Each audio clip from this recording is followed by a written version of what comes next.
இப்போ சோஷியல் மீடியாவில் 1850க்கு முன்னாடின்னு ஒரு படம் வருது. I don't know the veracity of it. ஆனால் இப்போ 1850க்கு முன்னாடி அங்கே தர்கா இல்லைன்னு படங்கள் வருது. இப்போ கனிமொழிக்கு மட்டும்தான் கனவுல சர்வே கல்லுன்னு வருமா? எல்லாருக்கும் வரும் நிச்சயமா. ஆக இந்த அரசாங்கம், அதாவது ஒன்று நீதிமன்ற தீர்ப்பை அவமதித்த குற்றம், ரெண்டாவது அந்த குற்றத்தை எஸ்டாப்ளிஷ் பண்ணுறதுக்காக பாராளுமன்றத்தில் இம்பீச்மெண்ட் மோஷன். ஒரு ஜட்ஜிக்கு எதிராக இம்பீச்மெண்ட் எப்படி கொண்டு வரலாம்? முறை தவறி அவர் நடந்திருந்தால், இல்லை லஞ்ச ஊழல் குற்றச்சாட்டில் ஆட்பட்டு இருந்தால் பண்ணலாம். ஒரு ஜட்ஜ்மெண்ட்டுக்காக ஒரு ஜட்ஜை இம்பீச் பண்ண முடியுமா? ஆனால் நீங்கள் பண்ணுறீங்க.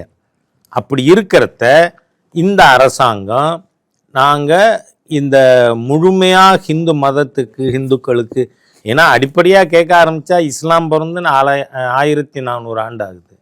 ஆனால் அந்த கோவில் 4000 ஆண்டுக்கு மேற்பட்ட சரித்திரம் உள்ள குடவரை கோயில். திடீர்னு ஒரு நாள் கொண்டு வர முடியாது. ஆகையனா நக்கீரர் திருமுருகாற்றுப்படையிலே முதல் ஆற்றுப்படையாக திருப்பரங்குன்றத்தை பற்றி பாடியிருக்கார். அப்போ நீங்கள் பார்த்தீங்கன்னா சங்க காலத்துக்கு முந்தையது.